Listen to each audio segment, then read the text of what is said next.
Bueno, pues ley Ocupas, que yo llamarle a esto ley de la vivienda, una ley que te destroza el alquiler, una ley que te destroza la propiedad privada, y le tenemos que llamar ley de vivienda, pues no sé, o sea, una ley que destruye vivienda de alquiler y destruye el incentivo a comprar una vivienda en propiedad, pues yo llamarle ley de vivienda como que no. Pedro Sánchez, bueno, demostró ya su capacidad para ocupar la Moncloa y por lo visto le deben gustar los ocupas, bueno, cada uno tiene su perfil, ¿no? Bueno, ley de vivienda, como le llaman ellos, que está perjudicando el alquiler, que no te permite trasladar los gastos a los alquileres de vivienda, con lo cual evidentemente va a destruir parque de vivienda en alquiler, y ley que en el caso de la propiedad, si eres gran tenedor, por supuesto, y si no, cuidado que también hay pellizcos, te ves totalmente sometido a tener que hacer todos los trámites burocráticos y si no, no puedes desalojar a la gente que está aprovechándose de tu vivienda, que ha entrado ilegalmente o ha entrado legalmente y luego lo ha permutado por una situación ilegal, y lo cierto es que todos los gastos corren contra tu cuenta. Pues ya me dirán a ustedes quién se va a comprar aquí una vivienda o quién la va a poner en alquiler. Bueno, Sandra León y Raúl Vilas, bienvenidos de nuevo.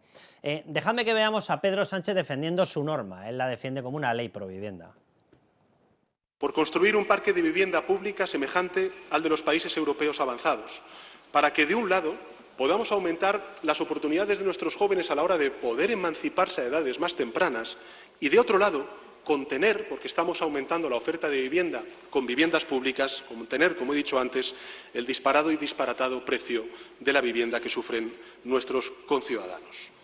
Sí, pues lo vas a arreglar tú precisamente quitando viviendas del mercado de alquiler. Sandra, se ha discutido mucho a lo largo de esta semana, no solamente por la ley, sino por una enmienda muy concreta que se ha introducido.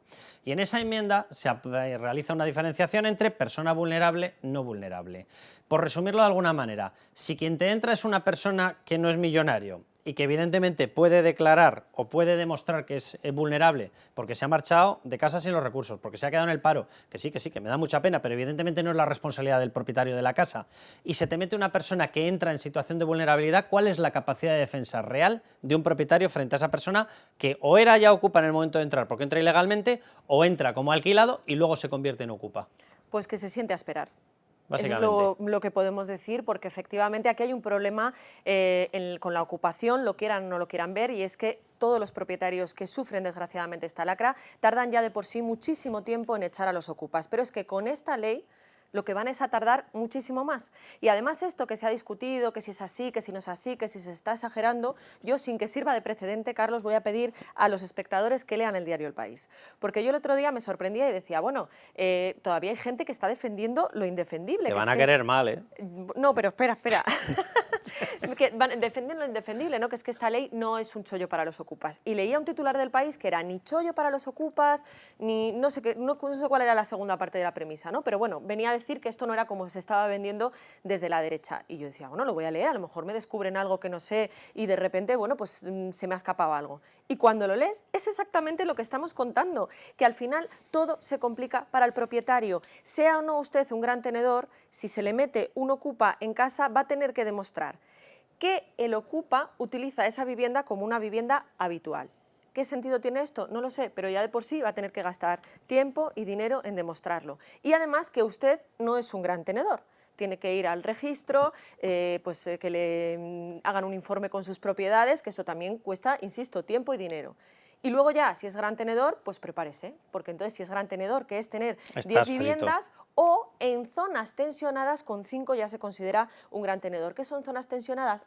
Esto es un concepto un tanto arbitrario. Es que todo es subjetivo. Claro, efectivamente. Y persona vulnerable, no, se tendrá que decretar a ver qué es una persona vulnerable, pero lo más grave de familia, todo de ingresos. Esto, claro, lo más grave de todo esto que es que sí que se dan algunas pinceladas de lo que es una familia vulnerable en cuanto a ingresos, pero también es familia vulnerable aquella que tiene grado de dependencia, que es víctima de violencia de género, que esto también es importante porque con una simple denuncia, no estamos hablando de condena, ya se considera que esa persona es vulnerable, etcétera, etcétera.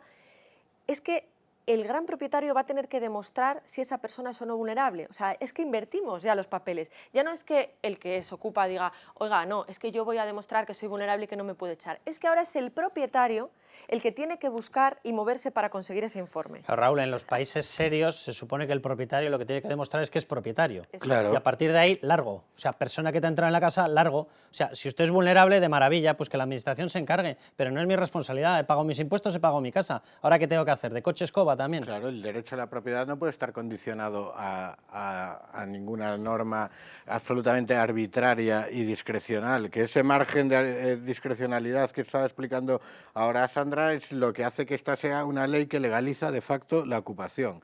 Se le puede llamar la ley Ocupa porque las consecuencias de esta ley es que legaliza la ocupación. Dicho de otra manera, es una ley que fulmina la propiedad privada, y a mí eso es lo que me parece gravísimo ya desde una cuestión de principios, porque ataca a los propios pilares de una sociedad democrática, de un Estado de Derecho y de la convivencia. Nosotros, los ciudadanos, los individuos, existe un pacto, lo que Hobbes llamó el contrato social, en lo que cedemos al Estado el monopolio del uso legítimo de la violencia, a cambio de que el Estado nos garantice, para empezar, la propiedad privada y una serie de derechos y libertades, pero sin propiedad privada ya dejas de ser una persona libre. Que si haces las cosas conforme a la ley tienes protección. Efectivamente, en el momento en el que el Estado no te garantiza la propiedad privada, yo entiendo que pueda, ojo, que yo no estoy animando a nadie que lo haga, pero se puede entender, estoy hablando en el plano teórico, que cualquier persona se sienta legitimada a usar la violencia por su cuenta para defender su propia propiedad,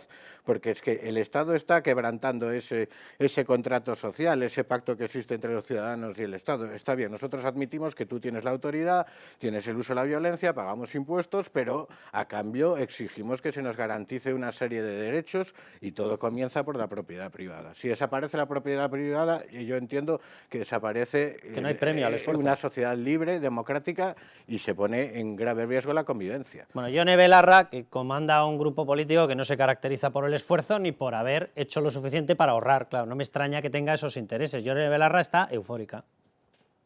La Ley de Vivienda contempla que todas las nuevas promociones reserven el 40% a vivienda protegida y que la mitad de ese 40%, el 20%, sean para alquiler social. Esta es la manera, cumplir y hacer cumplir la Ley de Vivienda, la mejor manera de poder tener cuanto antes un parque de vivienda protegida, un parque público. La mejor manera de tener un parque público de vivienda, vamos a ver, para empezar, si el parque es público, es público. Si se lo están quitando a los propietarios, no es público.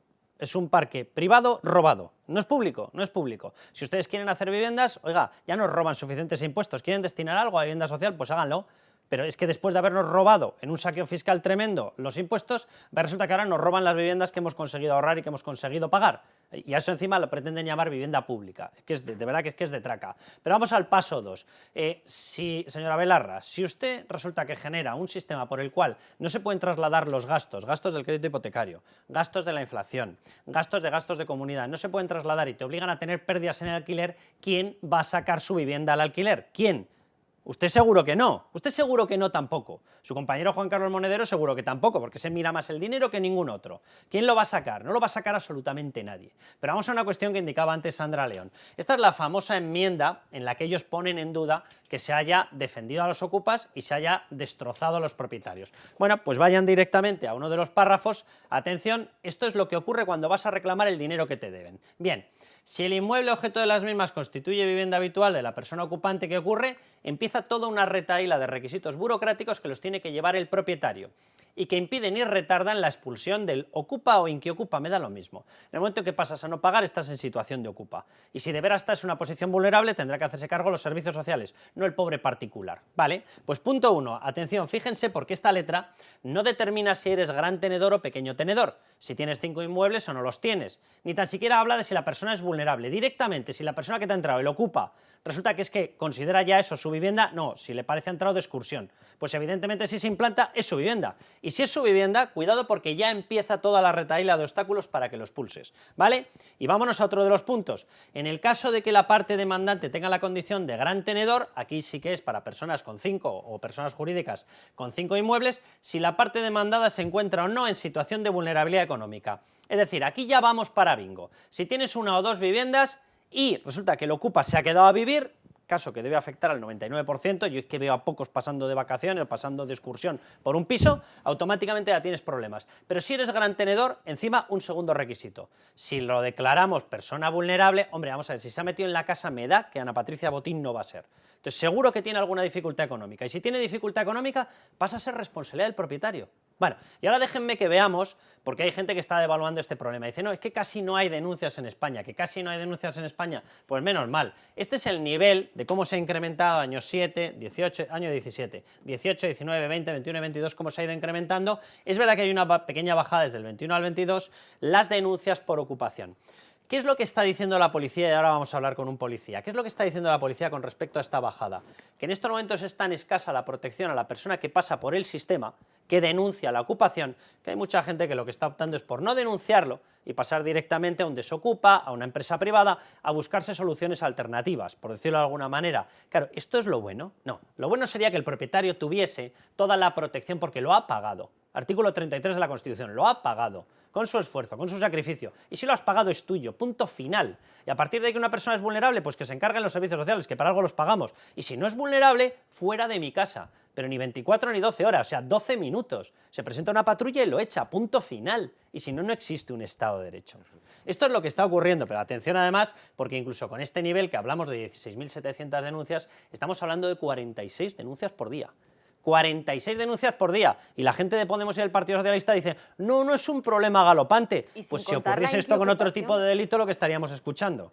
Y sin contar con la inquiocupación, decía Carlos. Exacto, esto solamente es ocupación a las bravas. Es la patada en la puerta, y esto es muy importante resaltarlo porque es a lo que se aferra la izquierda para decir que la ocupación no es un problema en España y que están en más o menos las mismas cifras de antes. No, de un tiempo a esta parte el fenómeno que ha crecido es la inquiocupación. Los inquilinos que se meten legalmente en un piso, pagan su renta de alquiler, pero de un día para otro dejan de pagar y se convierten en ocupas. ¿Qué pasa? Que eso no va por la vía penal. Al no ir por la vía penal no aparecen en las estadísticas, pero este es el fenómeno mayoritario y es lo que el gobierno, pero todos los políticos no quieren ver. Y si no se ponen soluciones a esto, al final volvemos a lo mismo. ¿Quién va a poner en alquiler su piso? Bueno, vamos a hablar en un momentín con Pablo Pérez, un portavoz de Jupol, para que nos cuente efectivamente qué armas tiene la policía o qué está pasando, porque lo cierto es que no están pudiendo desocupar, no lo están pudiendo hacer de una forma rápida, de una forma en la que se protejan los derechos. Pero antes de recuperar eso, déjenme que hablemos de la cara positiva, Dios bendito. Ya que tenemos ahorros, pues con Banca Mar, ¿dónde va a estar más seguro? Atención. Banca Mar, nuestra solvencia, su tranquilidad. Patrocina este espacio. Bueno, pues vamos ya con el ahorro, que con la que está cayendo, mucho mejor tener nuestros ahorros totalmente seguros y con Banca Mar. ¿Con qué mejor banco? El banco más solvente de toda España. Pero bueno, vamos a abrir este espacio porque vamos a buscar nuevas vías precisamente para mantener esos ahorros seguros, para mantenerlos con rentabilidad, que está complicado con la inflación.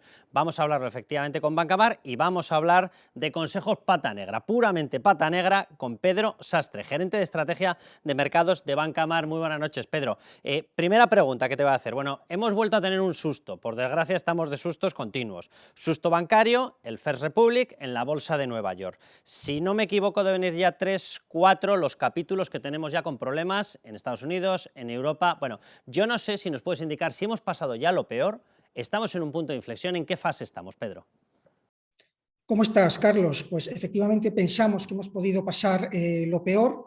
Evidentemente no podemos descartar algún episodio nuevo de volatilidad, sobre todo pues, asociado a la banca regional en Estados Unidos, pero creemos a la vez que los bancos centrales han hecho un buen trabajo en la forma de contener el riesgo.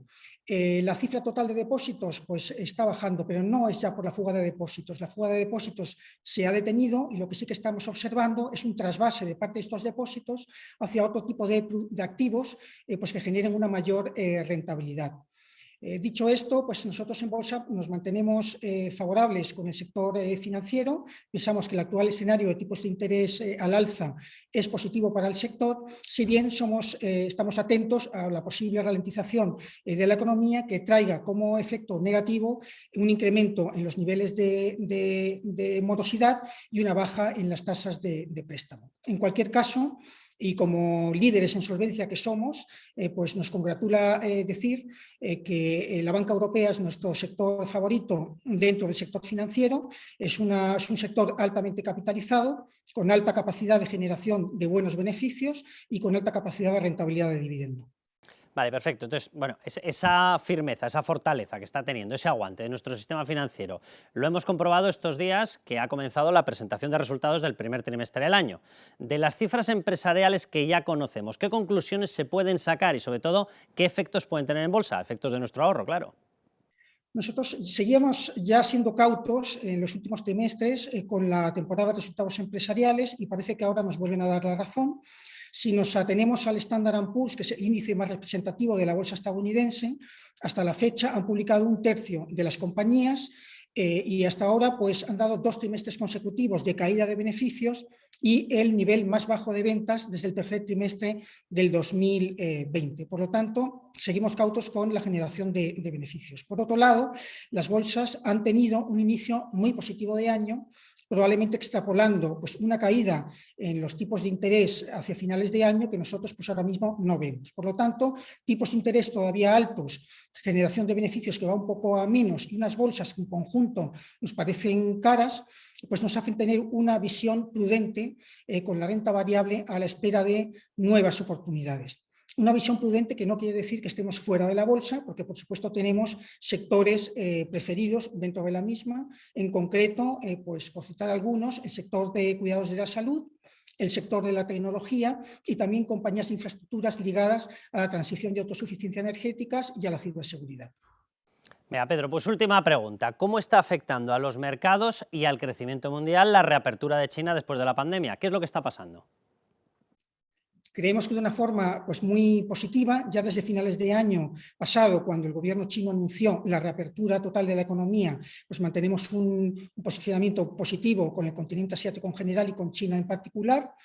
Hemos visto algunos datos de economía a partir del primer trimestre de este año que efectivamente apuntan hacia esta reactivación, con crecimientos muy buenos por encima del 4,5%, también crecimientos buenos en otros indicadores de actividad, como es el caso de las ventas minoristas, que están creciendo por encima de lo que el mercado pues, estaba estimando, en torno del 10,6%, y de todo esto pues, extraemos una conclusión y una recomendación. Nuestra conclusión es que probablemente pues, revisemos al alza nuestras previsiones de crecimiento para China, que ahora mismo pues, las tenemos en el 5%, y por otro lado la recomendación es que seguimos positivos con las bolsas emergentes, en concreto y precisamente intentando aprovechar este tirón de la reactivación china y el alza del consumo asiático.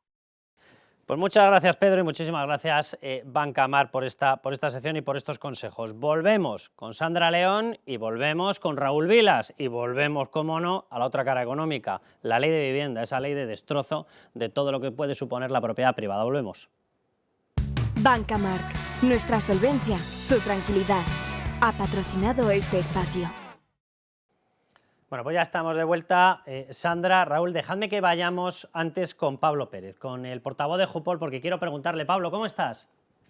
Hola, Carlos, muy buenas. Quiero preguntarte, porque acá, aquí hay un debate y un montón de gente, los propietarios de vivienda están diciendo, miren, es que yo no consigo que me desalojen la vivienda. Yo, de hecho, ayer hablaba con una persona que se dedica a esto y me decía, mira, si vas a alquilar un piso te recomiendo que hagas un seguro de impago mínimo de 1 año. Claro, la pregunta era, ¿por qué? Y me respondía, porque es el periodo mínimo que te vas a pegar si tienes un impago hasta conseguir desalojar a ese ocupa. Pablo, te lo pregunto a ti mismo, ¿qué armas tenéis? ¿Qué se os permite hacer? ¿Es un problema de la ley? ¿Es un problema de que los políticos no quieren? ¿Qué es lo que está pasando? Porque lo cierto es que el ocupa entra y ahí se queda. Bueno, evidentemente, Carlos, nosotros tenemos que trabajar en base al ordenamiento jurídico del que disponemos actualmente, ¿no? Y en este caso lo que habría que diferenciar claramente es una ocupación a un allanamiento de morada. Aquí venía a la sentencia del Tribunal Supremo del año 2020, venía una doctrina del Tribunal Supremo donde decía que esa segunda vivienda pasaba a ser considerada como una vivienda habitual. Entonces, este tipo de cambios que hemos visto efectuados en esta ley, lo que vienen es un poco a echar por tierra también esa doctrina, ¿no? Quieren un poco proteger más al ocupa que al propietario en este caso. Entonces, salvo que sea una ocupación infraganti, en la cual nosotros podíamos desalojar ese domicilio, ahora mismo no podríamos hacer nada salvo identificar a los que han ocupado la vivienda.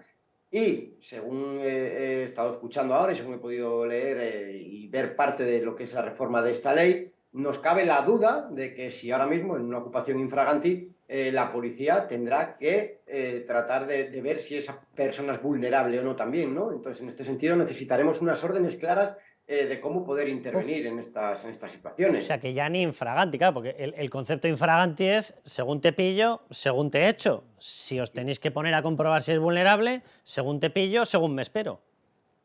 Sí, tal cual, y además sobre todo te he escuchado perfectamente decir por qué motivo han bajado las denuncias de las ocupaciones y tienes toda la razón del mundo. Nosotros lo estamos viendo cada vez con más frecuencia, que los propietarios que sienten que han ocupado una residencia suya, una vivienda, una segunda vivienda o una vivienda que pudiesen tener para poder alquilar, lo que hacen es recurrir a empresas privadas que traten de desocupar a esta gente, ¿no? ¿Por qué? Pues porque el proceso es muy largo, costoso además, porque recordemos que pues, estos ocupas están haciendo gasto de luz, gasto de gas, gasto de agua, y es algo con lo que tiene que correr el propietario de la vivienda. Bueno, esa es Si otra, Pablo, además, que es que si lo claro, si cortas, además cortamos esos suministros, es podemos acoso, ¿no? incurrir en un delito. Coacciones. En un delito del propietario.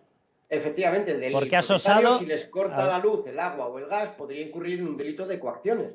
Oye, Pues, claro, todos esos gastos los soporta al final el propietario de la vivienda. Pablo, en la nueva norma, en la ley que Pedro Sánchez llama de vivienda y que yo he llamado de antivivienda, en esa ley, ¿ves algo que os garantice a vosotros o que os blinde a vosotros para poder actuar y sacar a los ocupas o todo lo contrario? Hombre, nosotros lo que vemos es que va a haber más trabajo todavía, porque como bien has explicado, lo que piden son un montón de requisitos, un montón de documentación a aportar, el demostrar ciertas cosas, y todo esto al final lo que va a hacer es alargar todavía más si cabe un proceso que ya de por sí es un proceso largo. Y durante todo ese periodo, además, en el fondo lo que está demostrando el ocupa es que es su vivienda habitual. Sí, efectivamente. Ya hemos visto además todas las triquiñuelas que suelen hacer, el hecho de pedir pizzas al portal de la vivienda, recogerlas abajo, para luego con esos tickets de semanas anteriores ya poder decir que ya llevaban un tiempo ocupando esa vivienda. Entonces, pues todo esto al final lo que nos hace es dificultar más todavía la labor, ¿no? O sea, Pablo, que vivimos en un país en el que tú pagas la vivienda, pagas el notario, pagas el registro, tienes un título registral, es tu propiedad y eso no vale para nada. Pero pides una pizza en el portal y vale para todo. Eso es. Está Hombre, bien. lo utilizan como justificante para decir que ya llevaban tiempo ocupando esa vivienda, y esto al final lo que te hace es que judicialmente pues ralentiza mucho más el proceso por no ser infragante y por llevar ya un tiempo demostrando que están viviendo allí, ¿no? Te hago una última pregunta, Pablo, que hay mucha gente además que nos la hace. Dice, ¿por qué hay determinados lanzamientos de los ocupas en desahucios que se repiten y se repiten y se repiten? ¿Qué ocurre? O sea, ¿por qué se va una primera vez? Lo digo porque algunos han llegado a 13, a 14 veces de repetición y no se consigue echar con la orden judicial y con vuestra presencia. ¿Qué ocurre ahí? Pues sí, debido a que se concentran en el domicilio pues, diferentes plataformas que defienden este tipo de actuaciones, ¿no? La intervención policial se complica, y en muchas ocasiones el responsable judicial que va con ese mandamiento lo que hace es reunirse con las personas que están dentro del domicilio y llegar a un acuerdo para un aplazamiento, ¿no? Al fin y al cabo, pues es lo que va ocurriendo en muchas ocasiones, y que, como te he dicho anteriormente, lo que hace es prolongar un poquito más la ocupación de ese bien inmueble. Y con la nueva norma se obliga a publicitar el día y la hora, con lo cual las plataformas lo tienen muy facilito para estar allá y fastidiar el desahucio, claro. Sí, efectivamente. Además, hemos visto en innumerables ocasiones cómo estas plataformas además no dudan en ejercer la fuerza sobre los compañeros que tienen que acceder para proceder a ese lanzamiento. Pero bueno, pues el que encima se anuncie públicamente cuándo y dónde se va a producir el lanzamiento va a provocar pues, que acudan, más todavía si cabe, y que se dificulte ese lanzamiento. Pues nos está quedando un país precioso, Pablo? Pero precioso, vamos. Pablo, Es una pena. Dime. No, que un abrazo muy fuerte y muchísimo ánimo, porque evidentemente os vais a ver en un montón de situaciones de estas y encima con mucha más presión. Efectivamente, Carlos, pues un abrazo y muy buenas. Un abrazo muy fuerte, Pablo. Te dejo que cierres la tertulia, Raúl. Es que es terrible. Estás por comprarte una casa, ¿no? Y ponerla en alquiler. Un país en el que tenga más valor a efectos jurídicos el ticket de de Telepizza la que comida china o de Telepizza que las escrituras de una vivienda, pues es que apaga y vámonos. Pero es lo que decía antes, es que esto es uno de los pilares de la convivencia del Estado de Derecho y la propia legitimidad del Estado. Es que si a mí el Estado no me garantiza que mi propiedad, ¿por qué voy a tener yo que reconocerle legitimidad al Estado? Es que esto, desde el punto de vista teórico, es que yo creo que justifica prácticamente una revolución armada, ¿no? De decir... evidentemente no sigas estoy- por ahí, Raúl. no sigo por ahí, Sí, sí. pero quiero decir que se empieza así y ojo, porque Y es gente que está sufriendo muchísimo, los ocupas. Pero solamente decir una cosa, que ahora estamos hablando de la nueva ley, de si introduce este concepto de persona vulnerable o no. A lo mejor hay mucha gente que no lo sabe, pero hasta el 30 de junio, por lo menos, está en vigor el decreto antidesahucios de Pedro Sánchez, que puso en marcha en la época del COVID, ¿os acordáis? Pues se ha ido prolongando, a pesar de que ya nadie pone mascarillas ni hay pandemia, y todavía está en vigor hasta el 30 de junio, de tal manera que ahora mismo, si se considera una persona vulnerable, nadie la puede echar de su Norma casa. pero hay gente que está sufriendo muchísimo, pero dentro de un Estado que ya nos cobra a todos una cantidad ingente de impuestos, que se supone que su principal misión es redistribuir la riqueza y conseguir que no haya gente en una situación tan desesperada como para tener que ocupar una casa. Entonces el Estado fracasa en eso y encima también... ¿Y quién va a alquilarle ahora una vivienda a gente con niños? Nadie. Gente, a lo mejor, a Gente que una- puede entrar rapidísimo en una en situación de ningún vulnerabilidad. a caso. mujeres o sea, que son víctimas de violencia nadie. de género, incluso, o sea, Ya. aunque sea verdad, aunque la pobre lo esté pasando fatal, tú dices, oye, yo por si acaso me escudo, porque es que si no, luego esta mujer se me va a poder quedar aquí. Bueno, nos vamos a marchar. Aquí yo creo que no nos entrarán en el plató, yo creo que no tendremos ocupación, pero nos vamos a marchar, vamos a poner un buen candado. Hasta el próximo programa, les esperamos, ya saben, hasta entonces, a levantar España.